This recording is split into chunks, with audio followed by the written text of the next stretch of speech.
Hello, everyone. Welcome to Superhero with a Cane. This is podcast number 20. Um, wow, that's a lot, right? Once again, this podcast would not be possible if it wasn't for MS for MS. So, thank you very much.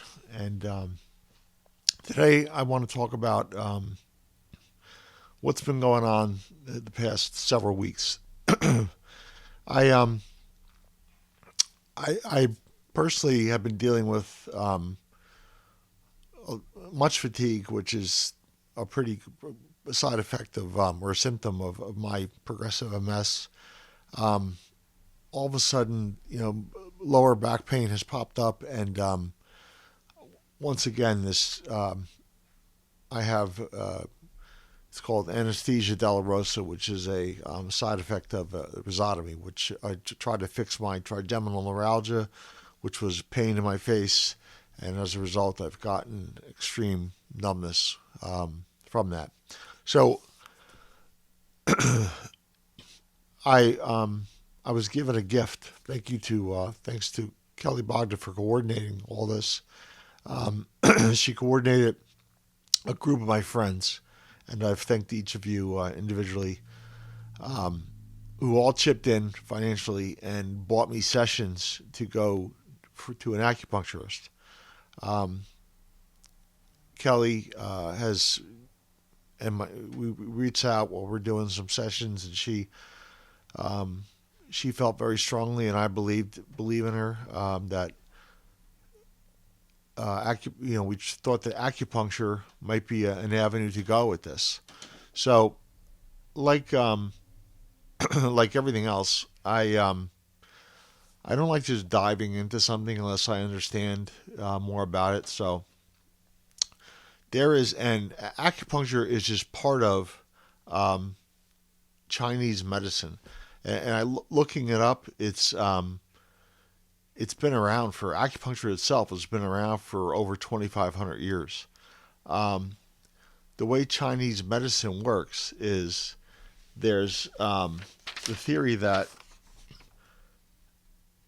you you have meridians, which are meridians of a circulatory system of energy. Much like we have a circulatory system of blood. The difference is instead of blood, the meridians allow energy to flow. The energy they call chi. So I you have to listen. At some point, we put so much faith in our neurologists and our doctors with MS. We put so much faith in, a lot of people have, diet methods, nutrition. Um, I think between exercise and physical therapy, I think there could be other things, and you have to be open minded. At least I am, to other things that may be out there. So when I met with, I'd gone to integrative medicine, which is part of Hackensack Meridian, and talked to Dr. Leopold. He agreed strongly that I should try anything, and he believed in acupuncture. When I went out and got the diagnosis of anesthesia dolorosa for my face, one of the things they mentioned was try acupuncture. I'm not sure if I brought it up or they brought it up, but the way I look at it is why not? So the acupuncture, I've gone through 5 sessions so far, so it's like 2.5 weeks. Um, Honestly, I have to say that um, I have not felt anything yet. You know, Doctor Shin has concentrated on my face primarily. Um, the needles go into the side of my head, and then down my leg, and we've also she's tried to focus on that, and then she's had someone else come in and work on um, my lower back at times with cupping. So I'm open minded to it, and we'll see if it works. Something else that I've started doing is I learned from another doctor about tapping. So the theory in tapping for fatigue. Um, the theory is in an effort to try to release your tiredness, your fatigue. There's nothing that seems to be able to help fatigue with MS. For me, anyway, I know there's drugs that people take, modafinil and Provigil. I've tried those drugs; they don't help me. So the theory is that if you have there are points in your circulatory system, your meridian of energy, that are specific to help with release fatigue. So I was told this. I read an article about dealing with tapping and fatigue with MS, and I started following there's someone called Michael Hetherington on YouTube, and he teaches you how to tap. And again, the theory is that if you're made up of energy, and your goal is to not resist the energy, the fatigue, and that's where we do. We feel fatigue, and we feel the need to resist it, and that adds to more fatigue. So the thought process of tapping is to allow the fatigue to run through you, to release it. Um, so I had it's a challenging concept to understand, but in following like his videos, there are points, tapping points of on your meridian, your circulatory system, which help release fatigue. And as you're doing this tapping, you're supposed to verbalize what you want to you verbalize how you feel. So as the first point is that he goes through is inside your eyebrow, and as you're tapping, you're talking about how the fatigue is frustrating. You don't want the fatigue. You want to release the fatigue. Um, then eventually you move to the side of your eye. That's point number 2. And again, you're verbalizing how much you don't want the fatigue, how the fatigue makes you feel. Then you go to below your eye. That's point number 3. Point number 4 is under your nose. Point number 5 is your chin. Next point is your chest. Now there's this next one that he goes to is the top of your head. And in some cultures, I've heard that this is offensive, so some people want to get rid of this. I'm just trying anything, so I'm sorry. I don't mean to offend anyone. It just offends you. Um, then you go back to the other side of inside your eye, inside your eyebrow, side of your eye, tapping, under your eye, under your nose, your chin, and then your chest. Now, like I mentioned, as you're doing this, I'm doing the short version for the purpose of doing a podcast. But as you're doing this, you're verbalizing. I'm tired of this fatigue. I don't want this fatigue. The fatigue makes me feel so lazy. It makes me feel like there's nothing accomplished. I just want to release this fatigue. I can't wait till this fatigue is gone. And the theory is that and I've read this in, in other, in The Secret and other, um, old Tony Robbins stuff, and that if you verbalize things as you want them to happen, they'll happen.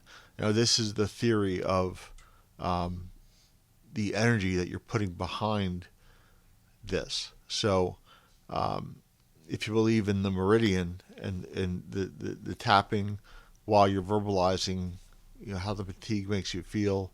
And again, go to it's Michael Hetherington,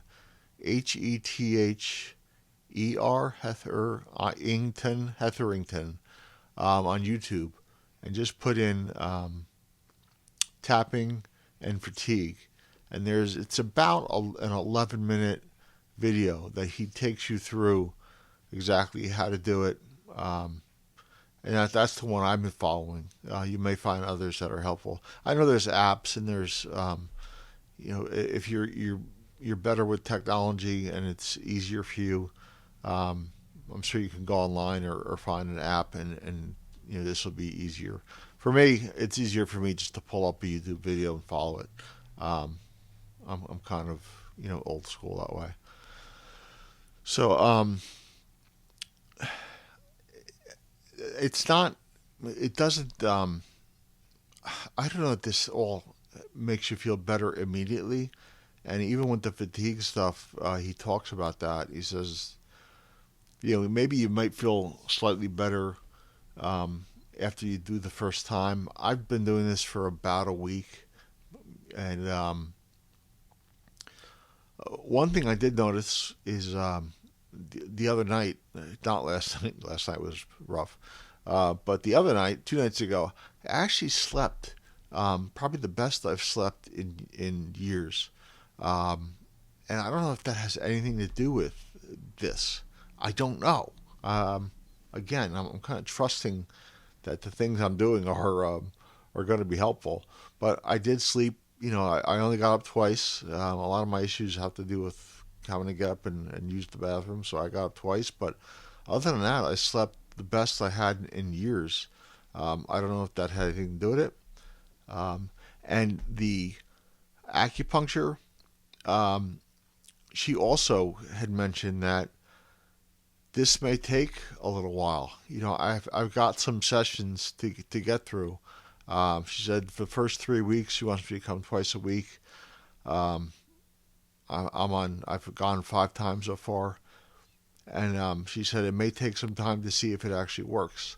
Um, I don't know. I'm trusting.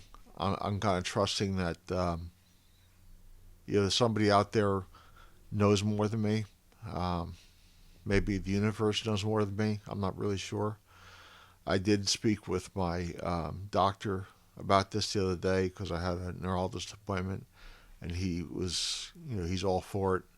Um, we treat ourselves with, we want to see what medication is going to stop progression with MS. We want to see, um, the medical side of it.